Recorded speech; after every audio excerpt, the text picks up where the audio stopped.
చిన్ననాటి నుంచి నాకు బాధలు, అవమానాలు, శోధనలు, వేదనలు, తృణీకారాలు, తిరస్కారాలు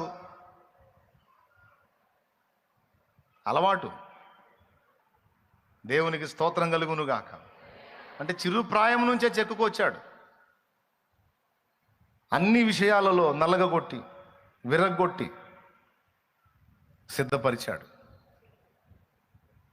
ఇప్పుడు తన కార్యాలను దేవుడు బలంగా జరిగిస్తూ ఉన్నాడు. నా బాల్యం నుంచి కూడా నేను అలా ఆలోచించుకునేవాడిని, అందరి బతుకులు ఇంతే ఉన్నాయా, నా బతికెట్టుందా, మాకే ఎందుకు ఇన్ని సమస్యలు, మాకే ఎందుకు ఇన్ని కష్టాలు, మాకే ఎందుకు ఇన్ని ఇబ్బందులని మీలో కొంతమంది అనుకున్నట్టు బాల్యం నుంచి కూడా కొన్నిసార్లు నేను అనుకున్నాను.